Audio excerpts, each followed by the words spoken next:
Hey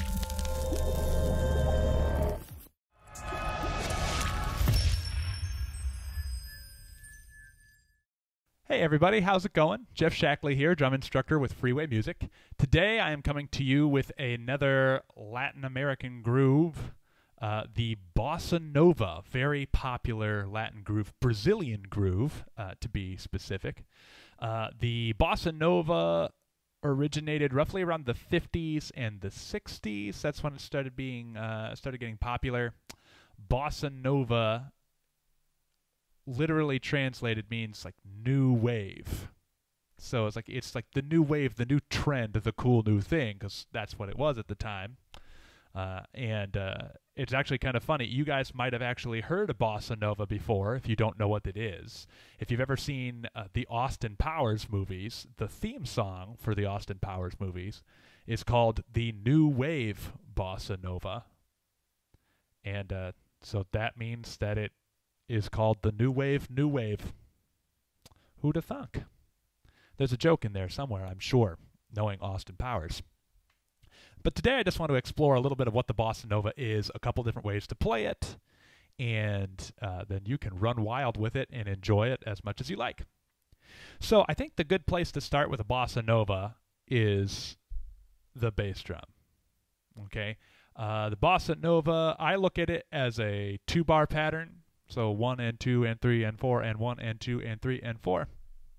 And the bass drum plays what is called an ostinato, which is a fancy word for a repeating rhythm. And it goes 1 and 3 and 1 and 3 and 1 and 3 and 1 and 3 and 1. So, your bass drum, that's going to stay consistent. Now, depending on who's playing and what they like to do, some people like to accent beat 3. So I have 1 and 3 and 1 and 3 and 1 and 3.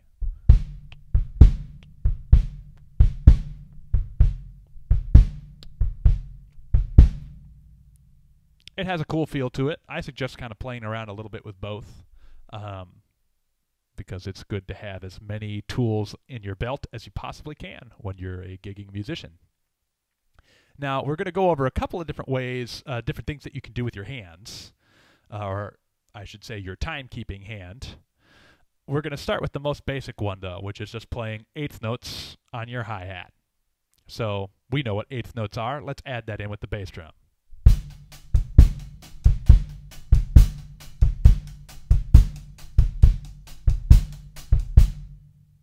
Pretty simple, right? Now, your left hand is going to be on the snare drum, but very importantly, it's going to be doing a cross stick. Okay, so you're not just going to play on the head. We're going to do a cross stick. So if you don't know what that is, that's literally you take your hand. Typically, you flip the stick upside down like this, because you will have the fatter, thicker part of the stick here to work with, and that's going to provide a beefier sound when you do this cross stick. You can play it right side up, but your cross stick will sound a lot thinner and kind of wimpy, so don't do it unless you feel like you have to. This is really, if you're playing a song that's like predominantly cross sticks, flip that bad boy upside down and get the best sound you can out of it. But you take the stick upside down, you rest your hand on the drum, okay, on the head of the snare drum, and then you pivot on this little part of your hand here, like this little bone sticking out from your wrist. You pivot on that, and you bring it down and hit the rim of the drum somewhere right around here on the stick to get this clicky sound.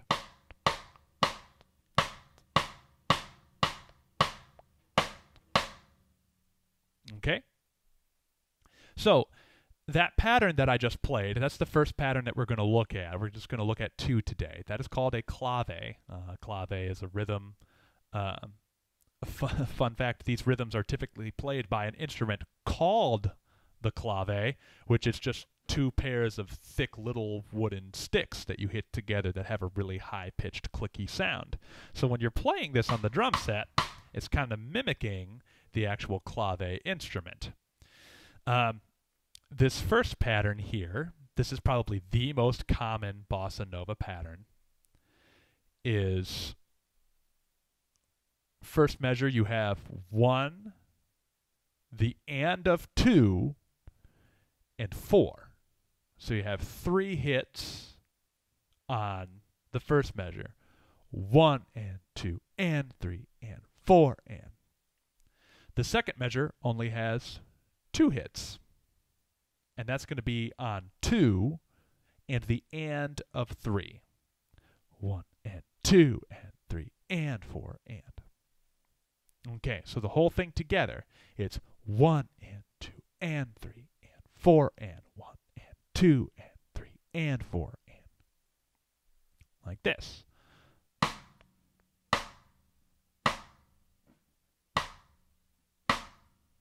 Put the hi-hat in there.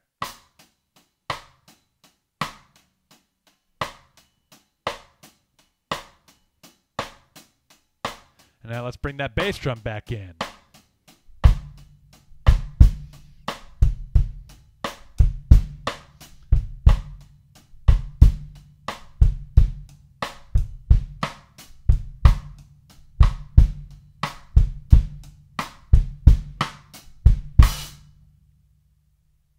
So, there is your most basic Bossa Nova. Now, another popular clave is on their first measure, you're going to play 2 and 3. So 1 and 2 and 3 and 4 and. And then on the second measure, you play 1, the and of 2, and 4. Okay, so basically you take the old first measure, make it the second measure, and then you have a new first measure. That makes sense, right? You're following along? Super easy. I know I'm making this really clear. So remember, we have 1 and 2 and 3 and 4 and 1 and 2 and 3 and 4 and 1 and 2 and 3 and 4 and 1 and 2 and 3 and 4 and.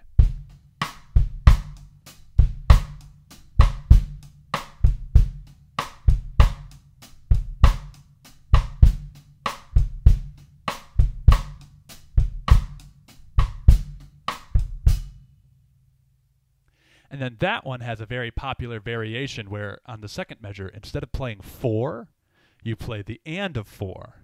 So 1 and 2 and 3 and 4 and 1 and 2 and 3 and 4 and 1 and 2 and 3 and 4 and 1 and 2 and 3 and 4 and.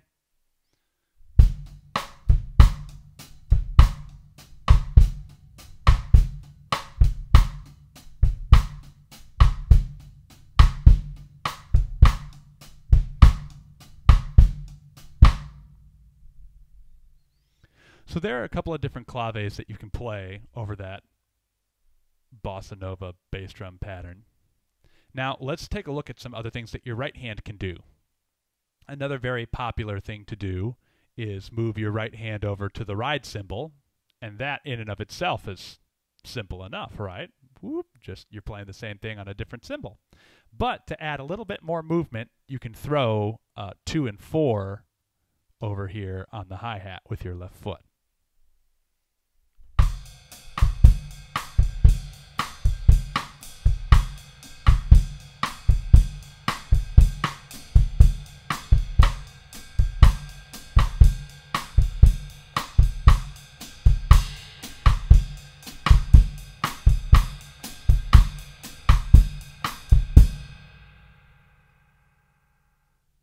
So there's a way to switch it up. If you're playing, typically a lot of music that we play, your verse will be a little bit more subdued and your chorus will be up. Sometimes it's vice versa. So this is a way you can add a little bit more movement and a little more presence to your piece. You can be playing this during your verse, and then your chorus comes up.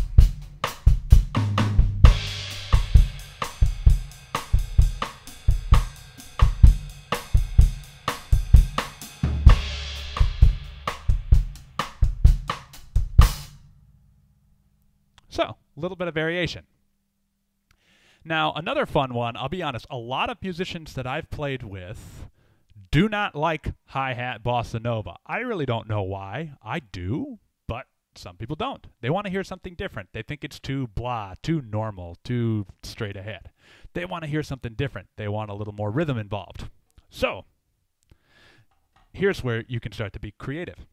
In a lot of Latin music, there's an instrument called the güiro. Sorry, not a Middle Eastern sandwich. The güiro. And I actually have one right here. It's a tiny souvenir one my parents got me from Puerto Rico. But it is a small little gourd type thing. They have these ridges cut on it. In some cases, they're actually much, much bigger than this. But you have a stick or like a little comb or something you can play with it. And the typical rhythm for the güiro, it also has an ostinato. It's 1, 2, and 3, 4, and 1, 2, and 3, 4, and 1, 2, and 3, 4, and 1, 2, and 3. And so that typically sounds like this.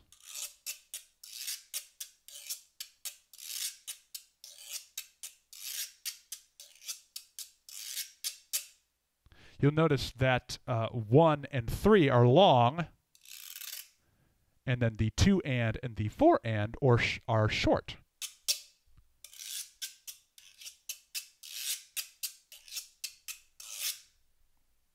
So that's another typical instrument that's used in a lot of Latin American music, something else to just kind of keep some extra time, add some extra movement. So you can see a güiro takes 2 hands to play. So if you want to go crazy, I guess you could buy a güiro mount and have your little comb thing over here and be trying to play it somewhere while you keep your stuff on your snare drum and whatever. And I mean, that's up to you if that's something you really want to do. But a cool tip taught to me by my good pal Tony Lee, a great drummer here in the Columbia area and a fellow Freeway teacher, actually Freeway owner, if we want to be specific. He taught me a trick where you can use a wire brush, a standard jazz percussion implement. This right here, and you can use this to get the very same effect on your snare drum.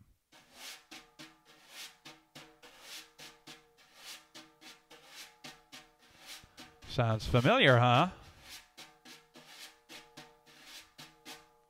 So you can take that pattern, and you see, so I'll take my stick here, I'll be playing my cross stick up more on the middle to the top half of the drum, and then I have a little space down here on the snare drum where I can play that güiro pattern.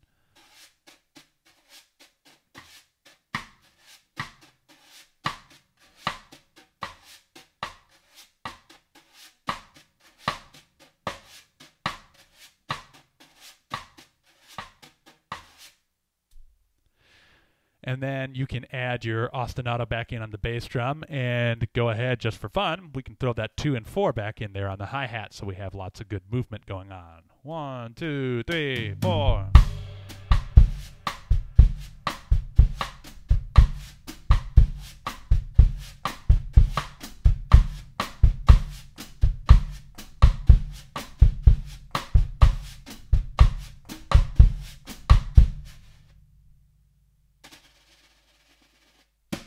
There we go. So today we just covered just a couple of basics of the Bossa Nova, how to play it. Remember what a cross stick is. That's very important. You'll get to use that in all sorts of different grooves later on.